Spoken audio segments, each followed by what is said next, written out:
The grand synod of the alien ascendancy was not a place of noise. It was a sanctuary of harmonic resonance, a cavernous crystalline chamber suspended within the upper atmosphere of the gas giant, Xylos.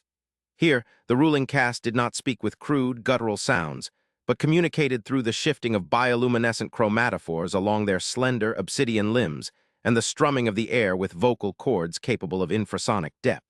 But today, the harmony was broken. The air was thick with the scent of ozone and terrified pheromones, a chemical panic that betrayed the composure of the high exarchs. In the center of the chamber, projecting a holographic rendering of the disaster, stood Fleetmaster Calith.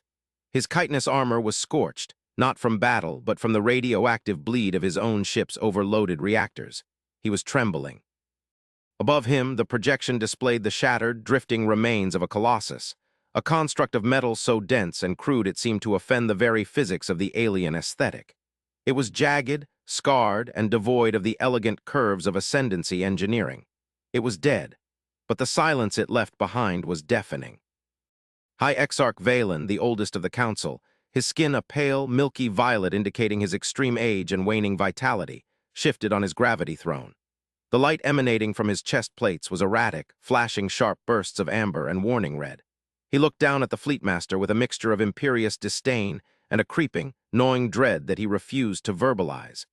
The ascendancy had ruled this arm of the spiral for 10,000 cycles. They had uplifted lesser species, curated the stars, and maintained the great harmony.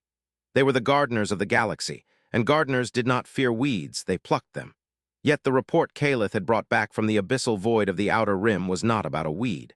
It was about a mountain of iron that had floated in the dark, silent and ghost-like, a relic of a species they deemed barely sentient, and they had destroyed it.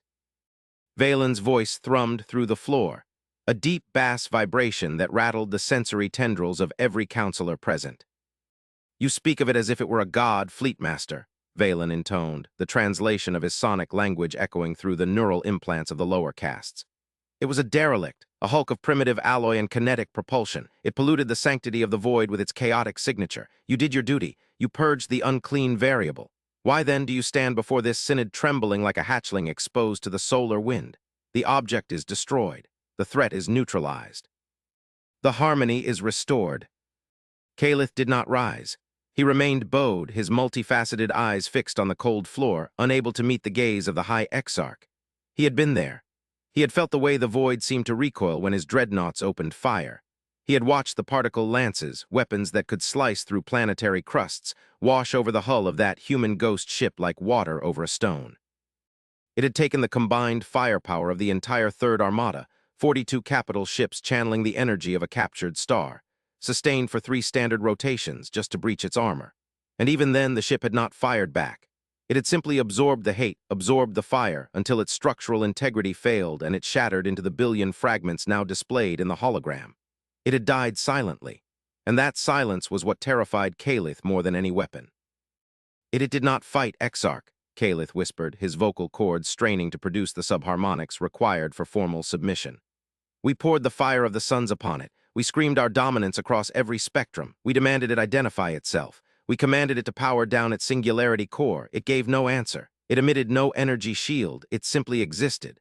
And when we finally broke its spine, when the great hull fractured, there was no venting of plasma. There was no catastrophic antimatter containment failure. There was only air, atmosphere, millions of cubic units of nitrogen and oxygen venting into the dark. And bodies, frozen ancient bodies. It was not a warship, Exarch. I believe we have destroyed a tomb." A ripple of unease moved through the synod.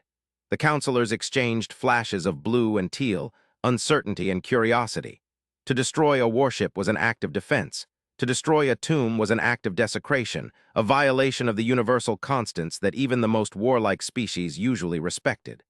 But Valen slammed a fist onto his armrest, the sound cracking like thunder.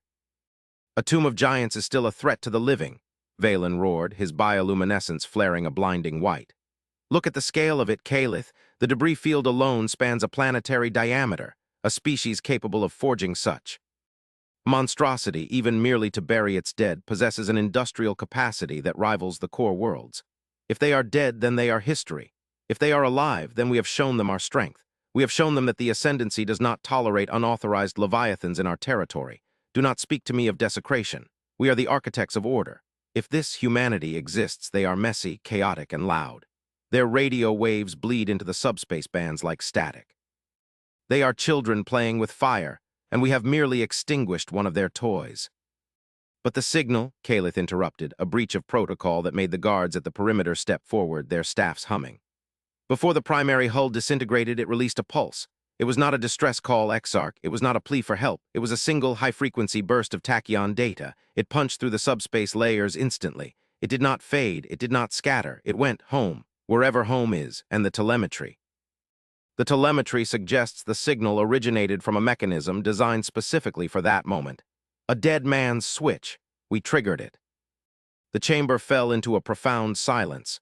The floating crystals that lit the room dimmed, reacting to the collective anxiety of the council. A tachyon burst was instant communication across the galaxy. If the humans had received it, they knew exactly what had happened, where it had happened, and who had done it. Scholar Naira, a younger counselor representing the Xenological Division, stepped forward from the shadows of the outer ring. Her carapace was intricately carved with the glyphs of learning, and her presence was usually ignored by the militaristic faction led by Valen. But now her fear gave her a desperate courage. "Exarch," she said softly, her voice melodic and trembling. "We have studied the scattered transmissions of these humans for cycles. We dismiss them as barbarians because they dwell on a high-gravity death world, because they consume the flesh of other beasts, because their history is a tapestry of blood and war. But we stopped listening too soon. We focused on their violence and ignored their philosophy. We ignored their capacity for endurance. This ship, this ghost, as Calith calls it, matches the description of a myth from their archaic period. The Terra Eterna. It was not a warship. It was an ark, a repository of their genetic code, their art, their history, launched before they discovered the warp, intended to preserve their essence should their homeworld fall. We have not just destroyed a ship. We have burned their library of Alexandria. We have erased their memory." Valen scoffed, waving a hand dismissively. "Sentimental nonsense. If they valued it, they would have guarded it. It was adrift, abandoned, property of the void, and now it is dust. Let them come. Let them bring their clumsy projectile weapons and their chemical rockets. The Ascendancy fleets have broken the crystalline entities of the Orion Rift. We have silenced the singing stars of the Magellanic Clouds. A species of hairless apes from a yellow dwarf star will not undo 10,000 years of empire." "They are not coming with rockets," Calith said, his voice hollow, his eyes fixed on a new readout scrolling across his datapad. The device slipped from his gripping claw and clattered to the floor. "Exarch, the long-range sensors, the gravimetric buoys at the edge of the system, they are gone." "Gone," Valen narrowed his eyes. "Malfunction, solar flare." "No," Calith whispered. "Crushed, the reading was instantaneous. One moment they were there, the next infinite mass. Something has arrived, something that does not travel through the warp, something that folds the universe to fit its stride. They are here." The atmosphere in the synod shifted instantly from debate to primal terror. The massive blast doors of the chamber, reinforced with neutronium alloy, groaned, not from an attack, but from the building pressure of the atmosphere itself. The lights flickered and died, plunging the great hall into darkness, save for the bioluminescent panic of the aliens. Then the hologram in the center of the room twisted. The image of the debris field vanished, replaced by a simple two-dimensional symbol, a golden circle with a blue dot in the center, surrounded by an olive branch, a human symbol. And then came the voice.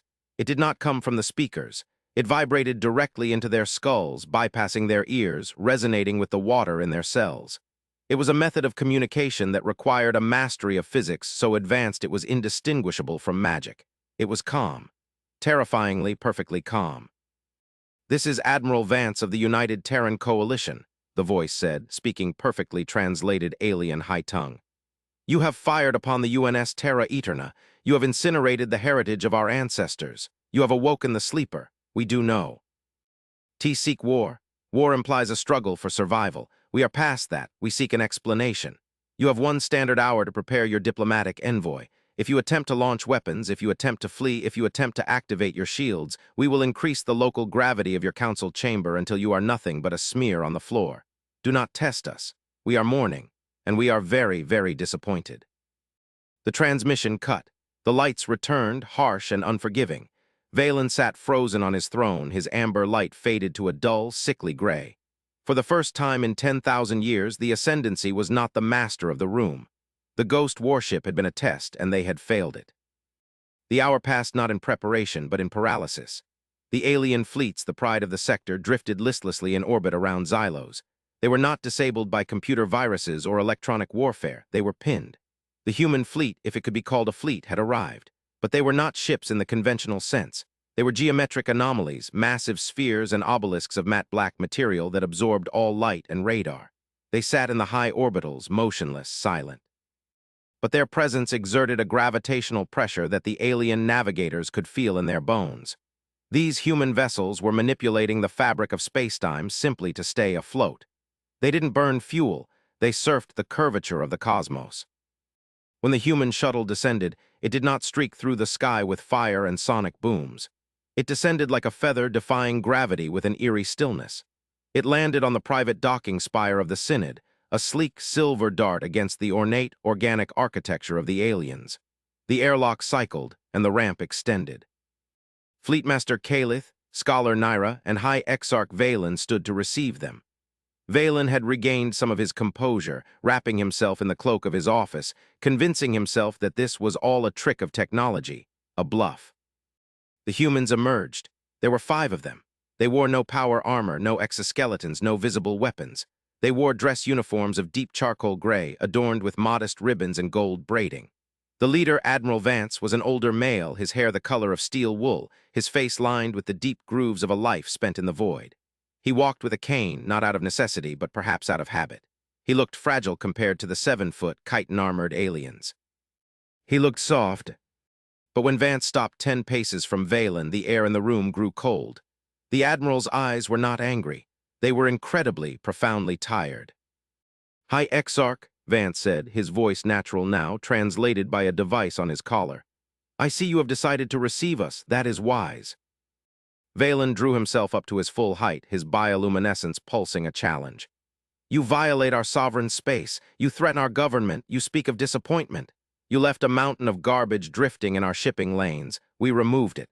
That is the right of the ascendancy. If it was a ship of value, you should have beaconed it. You should have declared it."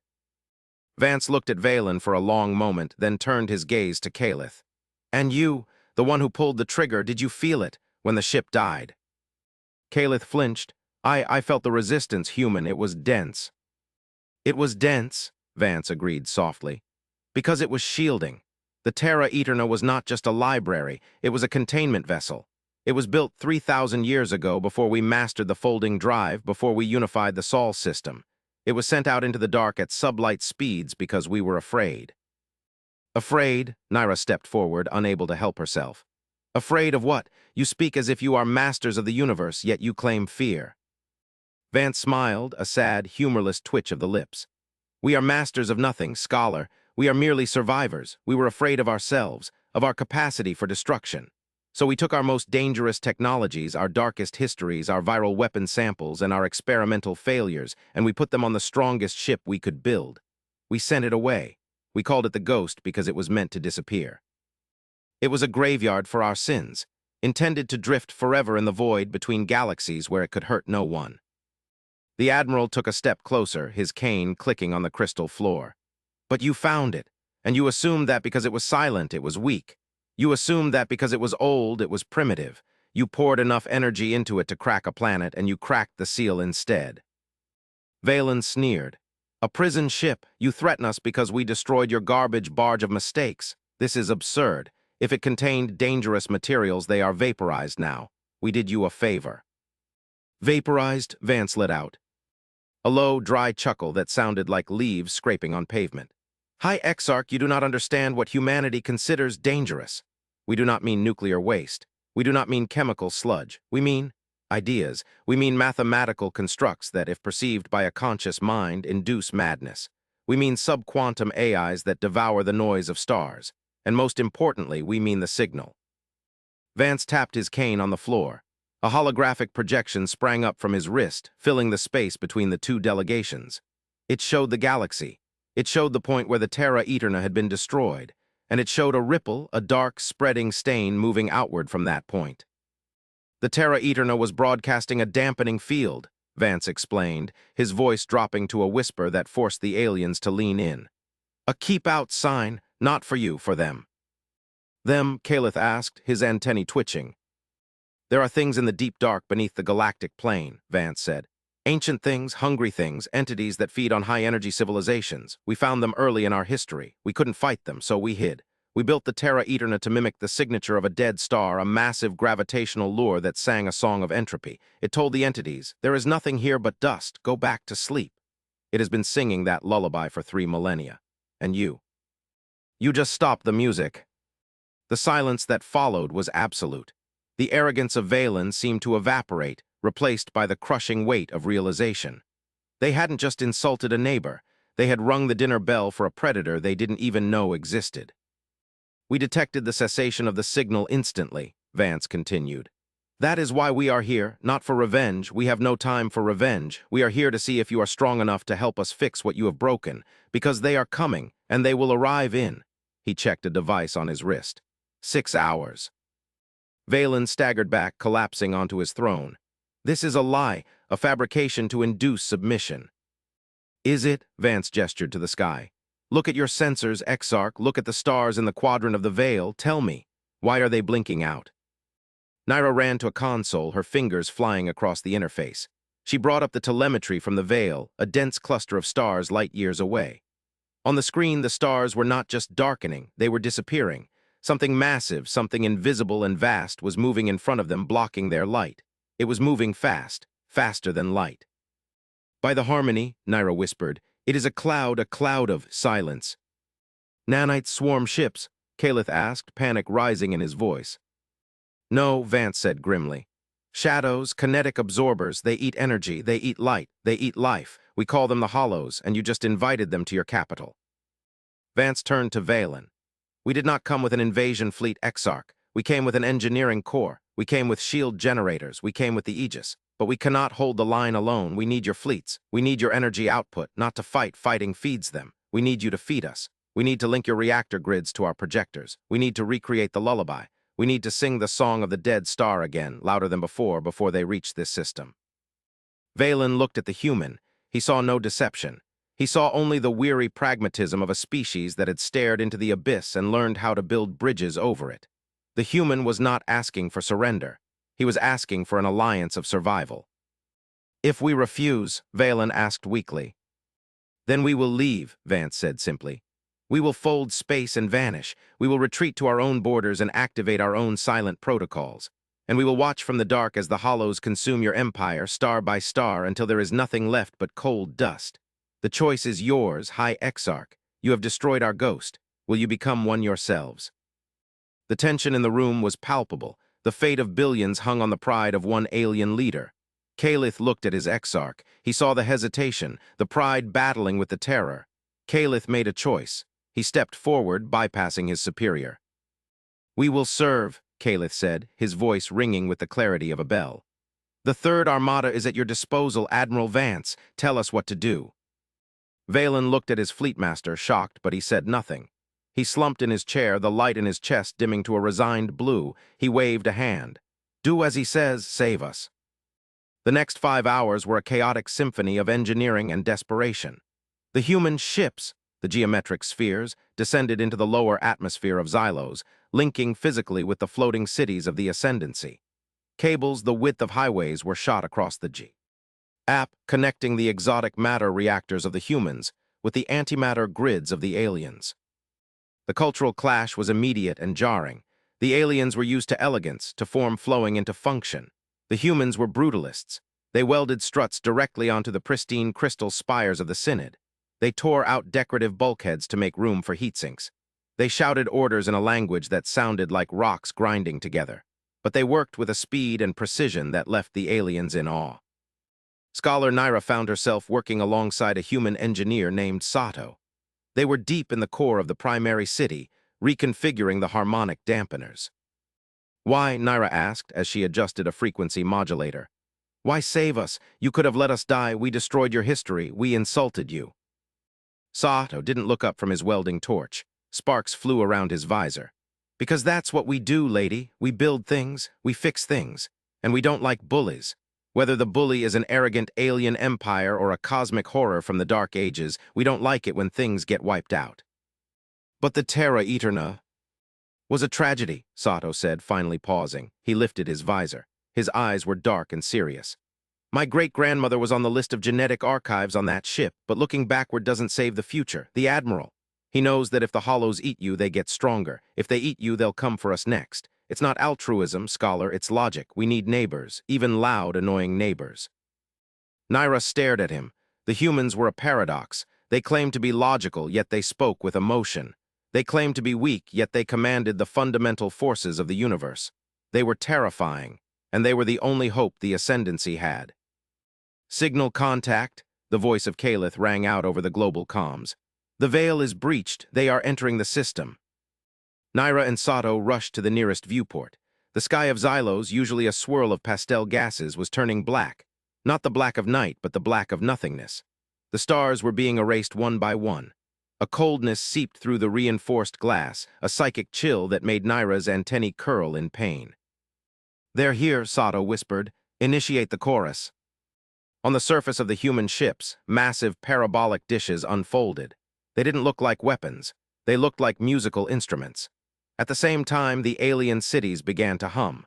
The harmonic technology of the Ascendancy, usually used for communication and art, was being repurposed. "Link confirmed," Vance's voice came over the channel. "Output at 120%. Alien fleet, synchronize your warp cores. We need a bass line." "Understood," Caliph replied from the bridge of his flagship. "All ships engage harmonic oscillation. Match the human frequency. Sing." The combined energy of the alien empire and the Terran technology erupted. It wasn't a beam of light. It was a sound. A sound so loud it couldn't be heard, only felt. It vibrated the fabric of reality. It was a low, mournful, heavy frequency, the resonant frequency of a dying star.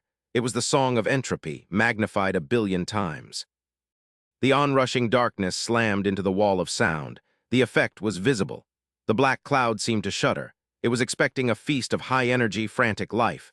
Instead, it was hit with the sonic equivalent of a rotting corpse. The signal said, "There is nothing here. Everything is dead. Everything is cold. Move on." For a terrifying eternity, perhaps 10 minutes, the darkness pressed against the shield of sound. The alien reactors screamed under the load. Cables snapped, cities groaned, crystals cracked. Valen, sitting on his throne, channeled his own bioenergy into the grid, his fear replaced by a defiant roar. And then the darkness recoiled. It was like a predator sniffing bait and finding it rancid. The hollows rippled, their form losing coherence. Slowly, agonizingly slowly, they turned. They flowed around the system of Xylos, moving back into the deep void, seeking easier, tastier prey. The darkness receded, the stars returned. The silence that followed was different this time. It wasn't the silence of fear. It was the silence of exhaustion. On the docking spire, Admiral Vance leaned heavily on his cane. He watched the black ships of the Hollows fade from the sensors. Beside him, High Exarch Valen stood, his armor scorched from the energy feedback, his light dim but steady. "They are gone," Valen said, disbelief coloring his tone. "For now," Vance corrected. "They are eternal, they drift, they will sleep again until someone else wakes them up, but you are safe." Vance tapped his comms. "All units disengage, prepare for departure." "You are leaving?" Valen asked. "Just like that." "Our work is done," Vance said. "We have re-established the lullaby. We will leave a beacon this time, a warning buoy that speaks your langua. Do not destroy it."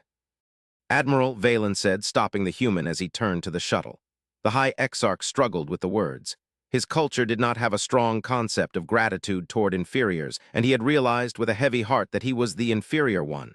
"The Terra Eterna, we owe you a debt. We cannot restore the history we burned, but we can offer you something else." Vance looked back. "And what is that?" "We are the gardeners," Valen said. "We remember things, our crystals. They record echoes. When we destroyed your ship, the destruction was recorded in the lattice of the debris. The data is fragmented, shattered. But it is there. Our scholars can sing to the shards. We can reconstruct the echoes. It will take time, perhaps centuries, but we can give you back your ghosts." Vance's expression softened. The steely mask of the Admiral cracked, revealing the grieving old man beneath. His eyes glistened. "That," Vance said, his voice thick with emotion, "would be acceptable. We will send a vessel to collect the data. A diplomatic vessel, unarmed." "It will be welcomed," Valen bowed, a true bow, deep and respectful. And Admiral, the Ascendancy requests permission to join your coalition. The universe is darker than we knew. We do not wish to be alone in it. Vance smiled, and this time it reached his eyes. He extended a hand, a human gesture strange to the alien, but Valen took it with his claw. We aren't a coalition anymore, Exarch, Vance said, looking up at the stars where the human and alien fleets drifted side by side. I think as of today we're a family, and families look out for each other. The human shuttle lifted off, silent and graceful, returning to the black spheres in orbit. The alien council stood on the spire, watching them go. The fear was gone. The arrogance was gone. In its place was a new feeling, one that vibrated in the very core of their crystals. Hope. But in the deep void, far beyond the sensor range of both fleets, the wreckage of the Terra Eterna still drifted. And in the heart of the debris, a single, shielded drive core flickered to life, a backup of a backup. It sensed the departure of the Hollows. It sensed the alliance of the aliens and the humans. And it began to record. Log entry 4002. Designation, Phoenix. The test is complete. The younger races have united. The seal is no longer needed. The awakening can begin. Preparing to message Earth Prime. The children are ready. The core pulsed once, a microscopic flash in the dark, and then went silent, waiting for the future to begin. The galaxy was vast and full of terrors, but for the first time in a long time, the darkness had blinked, and the humans, with their strange, silent ghost ships, were no longer the only ones holding the torch. The High Synod of the Alien Ascendancy returned to its debates, but the tone had changed. No longer did they speak of dominance and culling. They spoke of fortification, of cooperation, of the strange, soft bipeds who carried the weight of the galaxy on their shoulders and didn't even ask for a thank you. Scholar Naira sat in her quarters, looking at a small, jagged piece of metal she had salvaged from the repair site. It was a piece of the human ship. Scratched into the surface, in crude, angular letters, was a single phrase from the ancient human tongue. She didn't understand it, but she ran her claw over it, feeling the intent. Perispura ad astra. She would ask Sato what it meant when he returned. Until then, she placed it on her shelf next to the finest crystals of Xylos, a piece of the ghost, a piece of the future. The war was over before it began, but the peace was just getting started, and it would be loud. Far away, aboard the flagship UNS Silentium, Admiral Vance sat in his private quarters. The room was dimly lit, filled with the smell of old paper and tea. He poured a cup, his hands shaking slightly. The adrenaline was fading, leaving the aches of age. Computer, he said softly. Status of the deception protocol. Protocol successful, the cool, synthetic voice replied. The alien ascendancy believes the threat was external. They believe the Terra Eterna was a containment vessel. They have been successfully recruited into the defense grid. The Hollow simulation was 99.8% effective. Vance sighed, taking a sip of the tea. God forgive us, he whispered. The Hollows hadn't been real. Not fully. They were a projection, a terrifying shadow puppet show created by human science to scare the galaxy into unity. The real threat wasn't a monster from the dark. The real threat was the fragmentation of civilization, the wars that would burn the galaxy down if the species didn't learn to work together. The Terra Eterna had been a sacrifice, a pawn sacrificed to capture a queen. Humanity had played the villain, then the victim, then the savior, all to forge an alliance that could withstand the true threat T. Hat was coming, something far worse than shadow clouds, something that didn't eat stars but erase time. But the aliens didn't need to know that yet. They needed to feel like heroes. They needed to feel safe. Vance looked at the viewport, at the distant glimmer of the alien world he had just terrified into salvation. One lie to save the truth, he murmured. Rest easy, Terra Eterna, you did your job.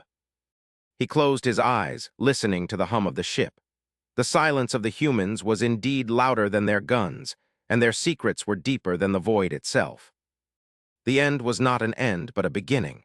The Ascendancy and the Coalition would grow together. They would build fleets of unimaginable power. And one day, when the real monsters came from beyond the edge of the universe, they would be ready. Because the humans had taught them the most important lesson of all. Even in the darkest night, you don't need to be the sun. You just need to be the one holding the lantern. And the lantern was lit.